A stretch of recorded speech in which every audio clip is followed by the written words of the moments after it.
This is the final part of our three-part series on immigration in America. In part 1, several immigrants, some legal, some not, told their stories. In part 2, we heard from long-standing members of the community, all citizens. In this last part, we bring the two groups together for a conversation. Part 3, the conversation. The moderator opens. Over the last few weeks, we've heard personal stories that revealed frustration, sacrifice, contradiction, and resilience. Tonight, we bring those voices together, not to resolve every difference, but to listen and to respond. This is not a debate. There are no winners here, only neighbors. Farah, would you like to start? Farah, the naturalized citizen and teacher, sits upright. Speaking to Angela, the social worker, and Priya, the immigration attorney, she says, "I appreciated your words last week. You both spoke about fairness. That's what I've been screaming into the void for so long, but it seemed like no one was listening. I did everything the right way, and sometimes I wonder why." She then turns toward Diego and Mateo, both of whom entered illegally. "I'm not asking you to apologize, but I would like to know if you now understand how it feels to watch someone skip a line you stood in for a decade. It's to cheat the system." Mateo leans forward, hands clasped. "I do understand. But I didn't skip the line. I never saw a line. Back home, no one tells you how the system works. They just tell you it's broken. They tell you that if you wait, you'll wait forever. So, I came, across the Rio Grande." He shrugs. "Not to be an American, just to earn a living. But yeah, I get your point." Diego says, "Yeah, I knew I was skipping the line. Why would I wait if I didn't have to? Farah, why do you care? Whether I came here the right way or not wouldn't have changed your story. I honestly don't understand why anyone cares. It's none of your business. I'm not hurting anyone. And as you Americans say, no harm, no foul." The councilwoman jumps in. She says firmly, "Diego, you're wrong. The city put you up in housing. We provided you with food, transportation, health care, even a cell phone. It's all at taxpayer expense. Look around the room. These are the taxpayers that paid your way. So it is their business. And mine too." John, the former union worker, says, "And Diego, you committed fraud. You admitted to falsifying asylum paperwork. You knew it was illegal. You knew it was wrong. You did it anyway. I guess you're lucky this is a sanctuary city." Malik, the college student and son of Somali refugees, says, "Mateo, I know you just want to work and send money home to your family. That you want to save enough to move back to Honduras and build a home there. Last week you said you weren't hurting anyone. But don't you see? You are taking jobs from American citizens, from people who spend their money here to fuel our economy. The economy you benefit from." Carlos, the second-generation Mexican-American who served in the Marine Corps, speaks. He addresses Luis, the dreamer. "You're not the enemy, man. You're caught in the crosshairs. You're just a child. You didn't have a choice. It's the system that's messed up." What I struggle with is this. How can we talk about justice when people like my dad had to fight for every inch, and others like your mother just walked in? Luis nods, but his voice is tight. "I get it. Do. But people lump me in with the truly undocumented. With those like Mateo and Diego who knowingly crossed illegally.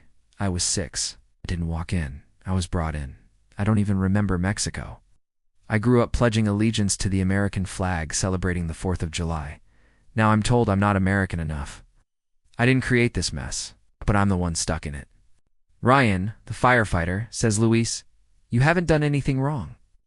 I'd be in favor of a way for dreamers and DACA recipients to become citizens if it didn't incentivize people to do what your mother did. Maybe if we get rid of birthright citizenship and chain migration, we can make a path for people like you. But that path should have conditions. Condition that those mothers who knowingly broke the law voluntarily deport and go home. And that either they or their anchor babies pay restitution for any government benefits received."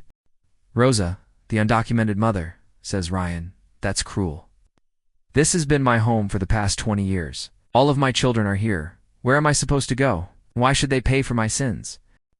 Linda, the retired teacher, looks over at Rosa and says, "You admitted you came here illegally to have an anchor baby so you could stay. Are we just supposed to ignore that? I won't pretend that doesn't anger me. But I also taught children like yours. I love them." She exhales.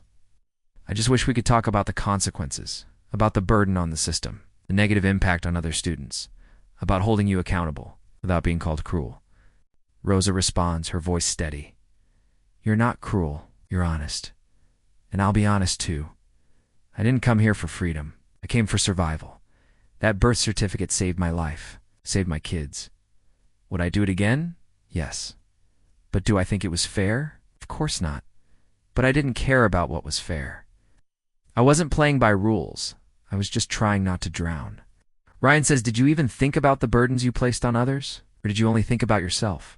Mary, the nurse, agrees.